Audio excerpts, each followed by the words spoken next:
할렐루야. 예, 오늘 참 좋은 날입니다.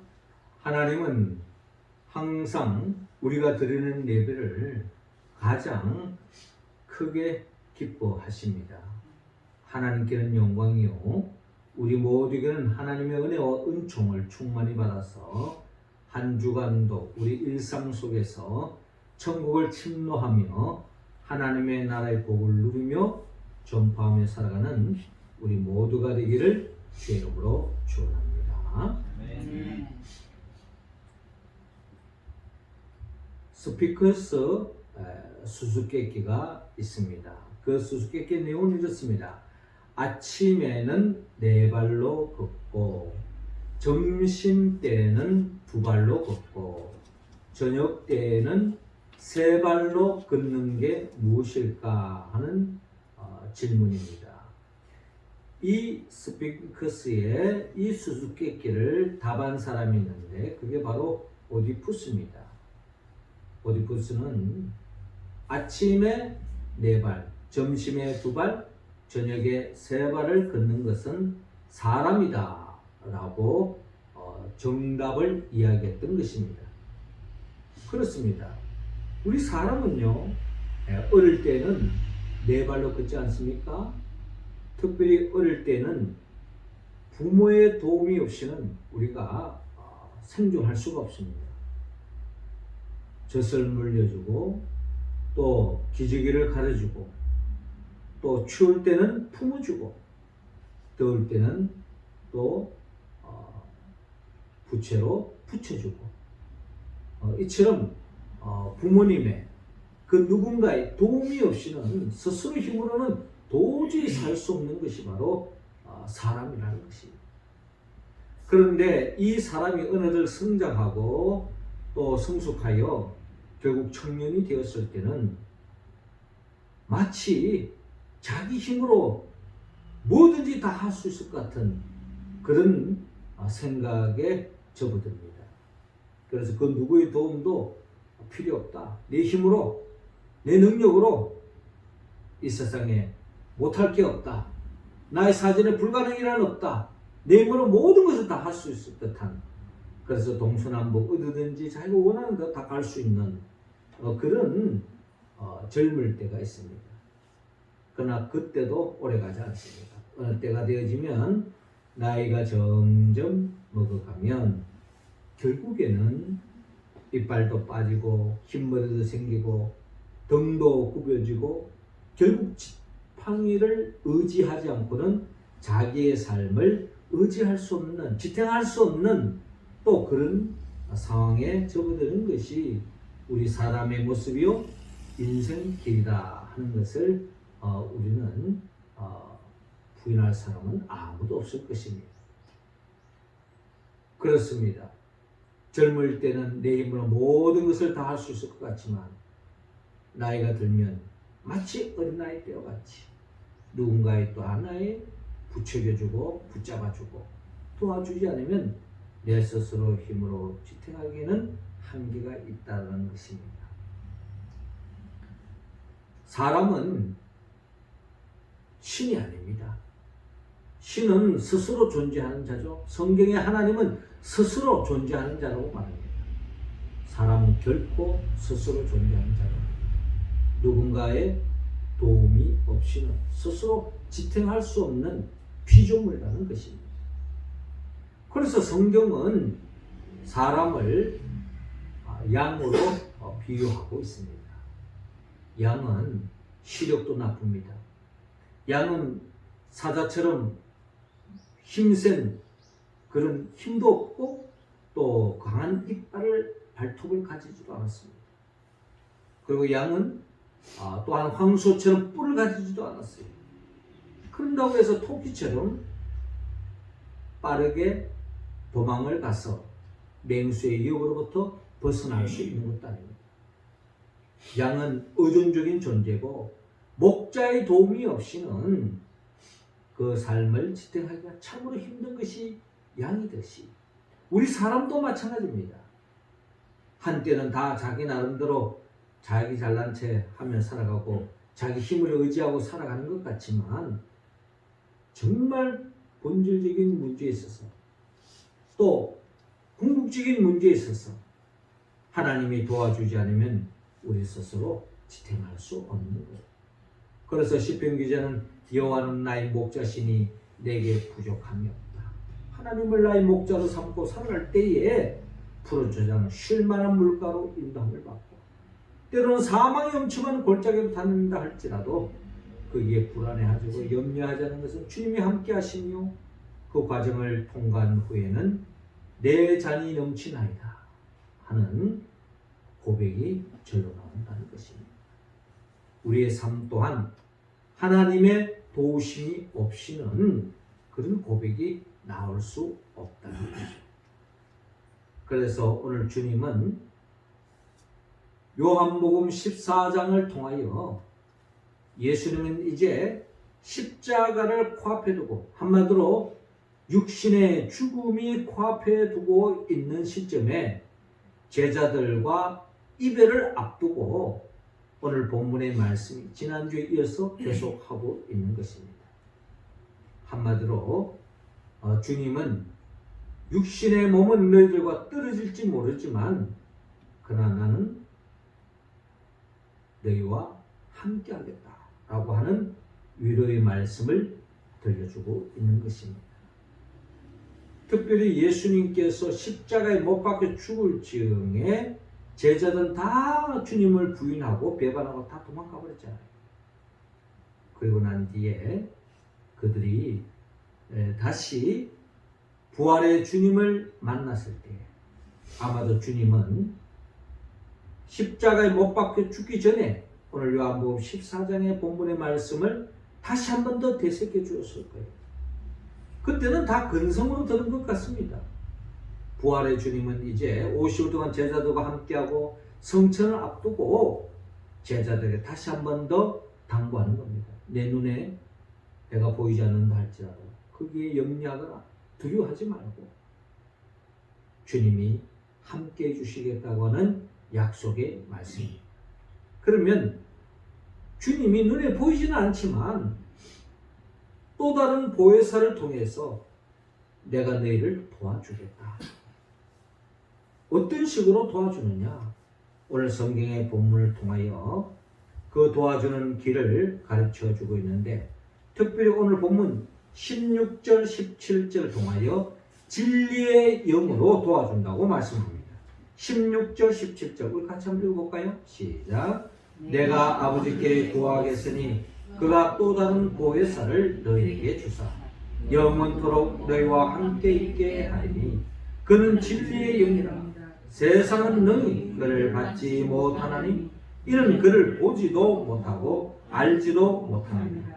그러나 너희는 그를 아나니 그는 너희와 함께 거하시며 또 너희 속에 계시겠습니다. 아멘. 자, 오늘 본문 15절은 이렇게 시작하고 있습니다. 너희가 나를 사랑하면 나의 계명을 지키리라. 많은 계명이 있지만 특별히 지난 주일에 요한복음 14장 13절 14절에 보면 특별히 14절에 내 이름으로 무엇이든지 내게 구하면 내가 행하리라 라고 말합니다. 그러니까 마치 우리가 어려움에 처했을 때에 뭔가 위급한 일이 생겼을 때에 우리가 어머나 엄마 뭐 이렇게 부르잖아요. 예. 그럴 때 엄마가 다가와서 아픔에 있는 자녀를 챙겨주고 또 위기에서 건져주는 그런 부모님의 나름대로 사랑을 우리는 각자 나름대로 경험했을 것입니다. 그러니까 주님께서 말씀하시기를 너희가 어떠한 어려움에 처하더라도 거기에 염려하지 말고 내 이름으로 무엇이든지 내게 구하면 내가 행하리라 라고 주님께서 말씀하십니다. 특별히 기도에 대해서 강조하신 거예요. 너희들이 기도해라. 기도하면 주님이 너희들의 생각 밖의 방법으로 너희를 도와주실 것이다. 그 도움의 손길이 오늘 본문 14절에 보면 16절에 보면 내가 아버지께 구하겠으니 그가 또 다른 보혜사를 너희에게 주사 영원토록 너희와 함께 있게 하리니라고 말씀합니다. 예수님이 제자들에게, 아니 우리들에게 줄 수 있는 최고의 선물, 최고의 축복이 있다면 그것은 바로 또 다른 보혜사라는 겁니다. 한마디로 성령님을 보여주신다는 거예요. 예수의 영, 성령님, 그게 바로 보혜사를, 또 다른 보혜사를 우리에게 보내주시는데, 그 보혜사는 한시적으로 왔다가 떠나는 분이 아니고 영원토록 너희와 함께 있게 하겠다. 그 말은 뭡니까? 영원토록 함께하고 지켜주고 보호해주겠다, 도와주겠다라는 약속의 말씀입니다. 어떤 방법으로? 17절에 그는 진리의 영이라. 세상은 너희 그를 받지 못하나니 이는 그를 보지도 못하고 알지도 못합니다. 그러나 너희는 그를 아나니 그는 너희와 함께 가시며 또 너희 속에 계시겠습니다 라고 말씀하고 있습니다. 그러니까 주님께 기도하면 주님이 우리에게 줄 수 있는 최고의 선물, 성령, 또 다른 보혜사, 다른 말로 말하면 진리의 영을 우리에게 주신다는 것입니다. 진리의 영을 받을 때 우리는 어떤 일이 생깁니까? 우리는 진리의 영을 받을 때에 바른 길로 갈 수 있습니다. 잘못된 길로 가면 다시 되돌아오면 됩니다. 아니 잘못된 길로 가다가 비극의 수렁에 빠질 수도 있습니다. 절망의 절벽에 떨어질 수도 있습니다. 그러나 진리의 영이 우리와 함께 하시고 우리를 이끌어 주시면 가장 복된 길로, 행복한 길로, 승리의 길로 우리를 이끌어 주실 줄로 믿습니다. 요즘 사회적으로 문제되는 것이 하나 있다면 그것이 바로 가짜 뉴스라는 겁니다. 이 세상의 매스컴이 발전되어지고 우리 다 핸드폰을 가지고 다니면서 전 세계 소식을 한순간에 우리가 순간적으로 볼 수 있는 게 바로 요즘 시대입니다. 그런데 문제는 가짜 뉴스가 많다는 거예요. 잘못된 정보로 인해 가지고 결국에는 내 생각이 병들고 내 인생이 파괴되어지고 이 사회가 병들어지고 이 사회가 갈등으로, 불행으로, 비극으로 이어질 수 있다는 것입니다. 뭐가 진실인지 뭐가 가짜인지 우리는 혼란스러울 때가 있어요. 또 우리도 또 특징이 내가 듣고 싶은 말만 듣는 거예요. 이게 진실이고 거짓에 그거 뭐 상관하지 않고 내가 듣고 싶은데 귀를 쫑긋 하는 겁니다. 사람이라는 게. 결국은 내 원하는 대로 듣다 보면 마귀의 미혹에 빠져서 비극의 나라로 떨어질 수 있다는 겁니다. 그렇기 때문에 우리의 삶이 진리의 영의 이끌림을 받아야 된다. 바른 길로 인도함을 받아야 된다는 것입니다. 우리가 잘 아는 이스라엘 백성들이 구름기둥, 불기둥으로 인도함을 받잖아요. 그들의 내비게이션을 가지고 움직인 게 아닙니다. 구름기둥, 불기둥이 인도하는 대로 이스라엘 백성들이 따라갔을 때에 결국 출애굽을 하여 적과 꿀이 흐른 땅으로 도달했던 거죠.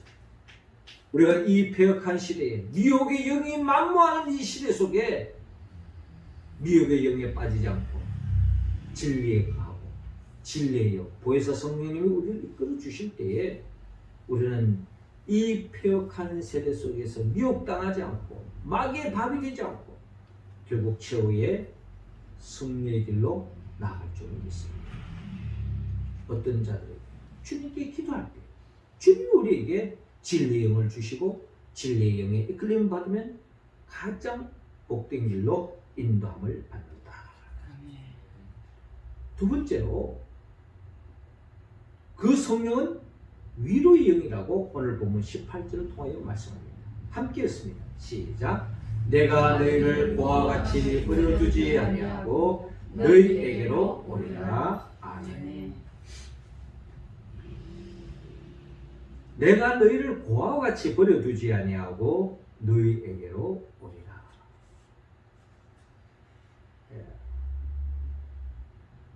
고아는 결국 부모가 없는 사람입니다. 물론 우리가 부모가 없이도 뭐 타가소에서 나름대로 또 하나님의 섭리 속에 살 수도 있습니다만은, 그래도 우리가 건강한 삶으로 나아가기 위해서는 부모의 적절한 사랑을 공급받는 게 참 건강한 정신 건강, 또 정서적인 건강에 큰 도움이 되죠.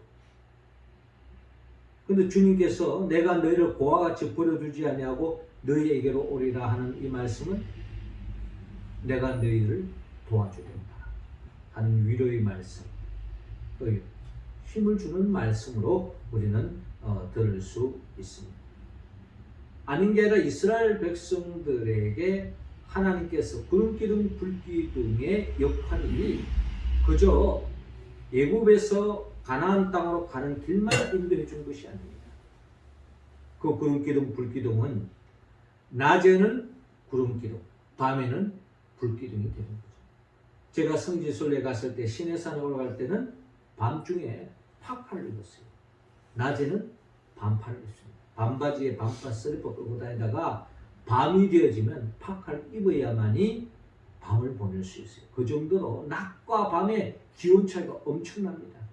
그 이스라엘 백성들이 광야에 40년 동안이나 그 과정을 겪는 가운데에 낮에는 구름기둥, 밤에는 불기둥으로 그대로 함께 해주신 거죠.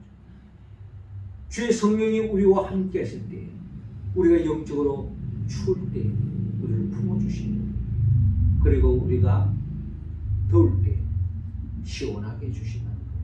한마디로 보호해 주신다는 겁니다.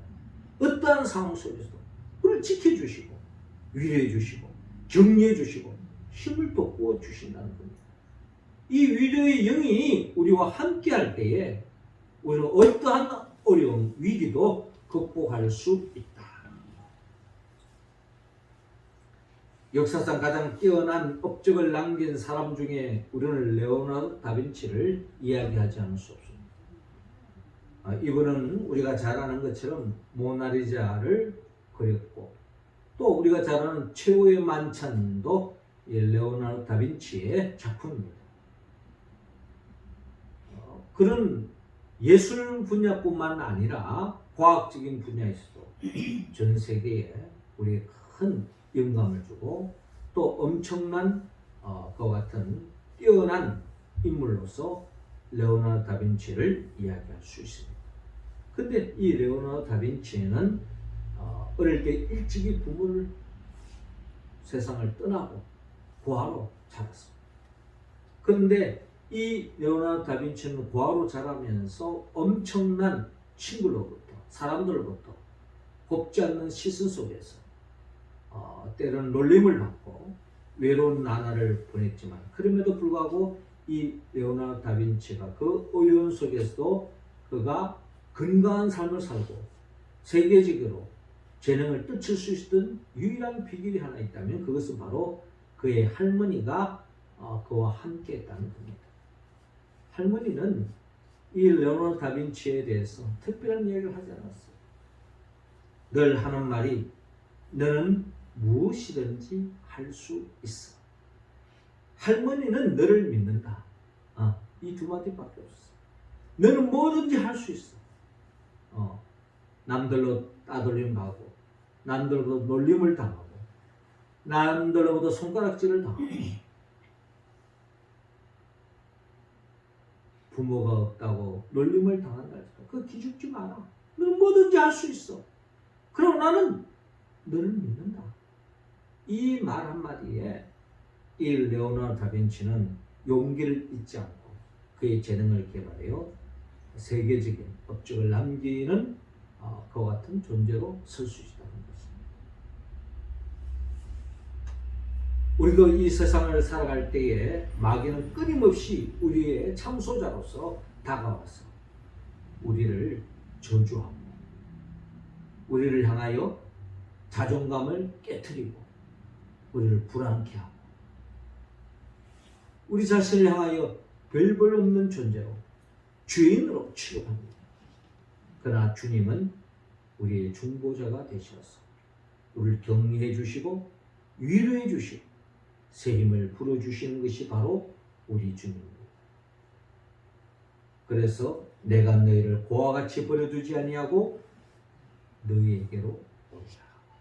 그렇죠. 주님은 제자들에게 다시 온다고 말합니다. 아닌 게 아니라 예수님이 십자가에 못 박아 죽음으로 끝난 게 아니에요. 부활하셔서 제자들에게 다시 찾아왔습니다. 그리고 다시 이 말씀을 상기시켜 주었을 거예요.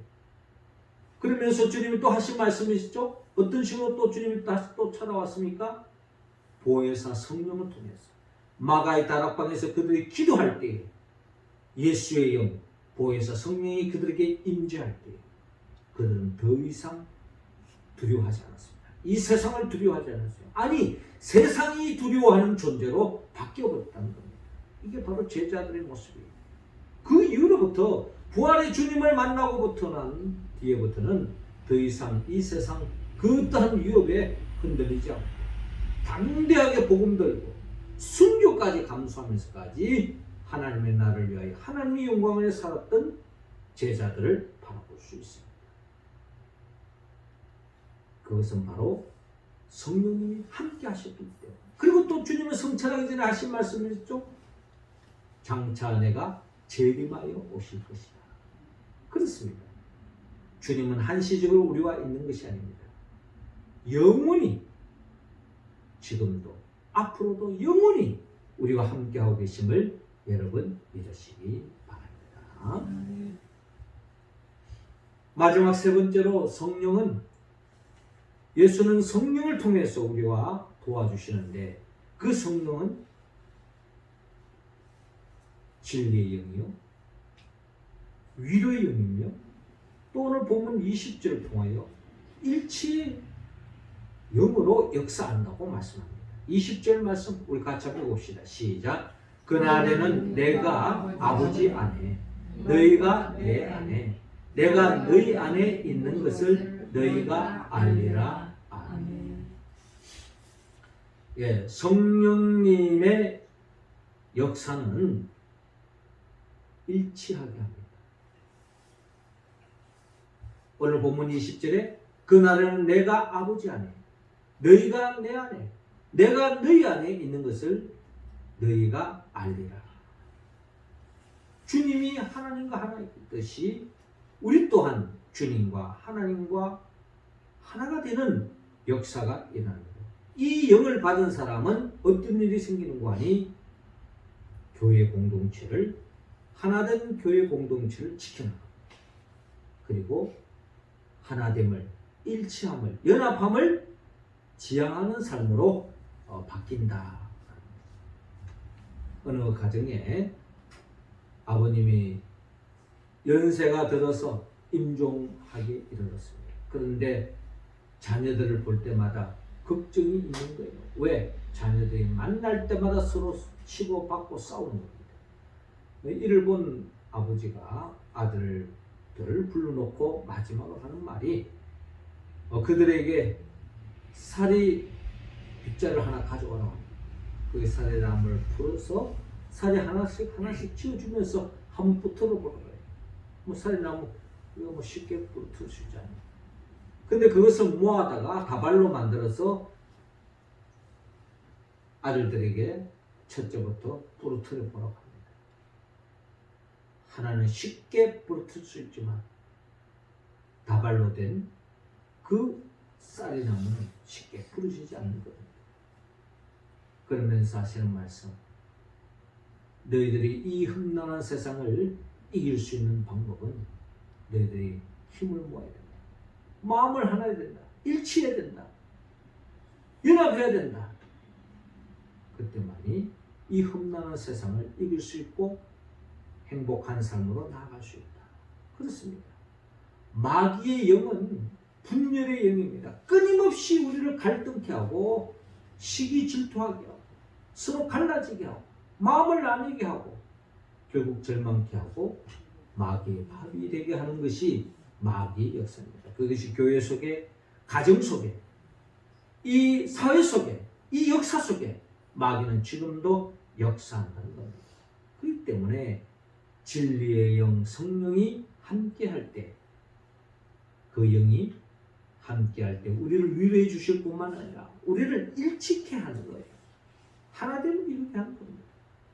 성령의 9가지 열매 중에 사랑과 희락, 화평과 오래 참과 자비와 양성과 충성과 온유와 절제의 열매 중에 무엇보다도 그 사람들과의 관계를 하나로 엮어주는 역사, 이 또한 성령의 역사다. 그래서 우리 교회는 같은 말, 같은 마음, 같은 뜻, 같은 열매를 맺는 역사가 일어나는 겁니다. 고린도 교회의 문제가 뭡니까? 바로 분열의 역사. 나는 그리스도파다, 나는 아볼파다, 나는 게바파다, 나는 그리스도파다 하면서 서로서로 자기가 생각을 극대화시키면서 갈등해서 분열해서 벗어나지 못하는 거예요. 교회가 교회다울 수 없는 거예요. 하나님이 안식할 수 없는 교회로 전락되고 말았습니다. 그러나 그들이 성령 받을 때에 십자가의 도의 비밀을 깨닫는 순간 같은 말, 같은 마음, 같은 뜻, 같은 열매 맺는 역사가 일어나서 더없이 하나님이 안식하는 교회로 든든히 세워지는 것을 바라볼 수 있습니다. 사랑하는 성도 여러분, 우리의 삶의 여정은 결국 스스로 존재할 수 있는 사람은 아무도 없습니다. 누군가의 도움이 있어야 해요. 아니 더 나아가 궁극적으로 삼위 하나님의 도움이 없이는 우리의 삶은 지탱할 수가 없는 거예요. 그렇게 잘 나가는 사람이 한순간에 낙심하고 한순간에 절망으로 빠질 수 있는 것이 사람입니다. 그러므로 우리는 전적인 주님의 도움을 받아야 합니다. 진리의 영으로, 위로의 영으로, 일치의 영으로 도움을 받아서 이 미혹의 시대에 바른 길로 가고 끊임없이 우리를 상처를 주고 절망케 하는 속에서 위로를 받고 분열과 갈등이 일삼는 이 세상 속에서 일치를 이루어서 진정한 주님의 도움을 받아 이 세상을 이기고 승리하는 우리 모두가 되기를 주님은 원하고 있습니다. 그러기 위해서 우리는 한마디로 성령을 받아야 합니다. 성령은 예수 그리스도의 영이에요. 예수님이 누구입니까? 예수님은 우리를 위하여 천지 만물을 창조하시고 덮는 복된 삶을 살기로 원했지만 아담과 하와가 범죄한 이후로 모든 인생은 죄의 올무에 걸려서 불행해서 벗어날 수가 없는 거예요. 그래서 주님이 친히 인간의 몸으로 오셔서 우리의 죄를 대신 짊어지고 십자가에 못 박혀 죽으시고 죽은 자 가운데 3일 만에 부활하시고 승천하시고 지금도 우리에게 기도하는 자에게 성령을 간구하는 자에게 주님의 도움을 필요하는 자에게 주님은 보혜사 성령을 보내주셔서 성령의 도우심으로 주의 뜻을 이루어가고 주님의 계명을 지켜나가는 우리들 영원한 천국, 영원한 도우심 속에 부족함이 없는 삶의 길로 인도하게 하여 장차 재림하여 오신 예수 그리스도 그분의 영보에서 성령의 도움을 받았어. 한마디로 진리로 이끌림을 받고 위로로 새 힘을 얻고 일치함으로 말미암아 마귀와의 싸움에서 승리하며 나가는 우리 모두가 되기를 주의 이름으로 축원합니다. 기도드리겠습니다. 하나님 아버지, 이 시간 우리 각자 한 사람 한 사람에게 성령의 기름을 충만히 부어 주시옵소서. 그리하여 주님의 도우심 속에 진리의 길을 가게 하여 주시고 위로받게 하여 주시고 서로 하나가 마귀의 어떠한 미혹, 어떠한 괴락에 넘어가지 않고 승리하며 복된 삶을 살아가는 우리 모두가 되게 하여 주옵소서.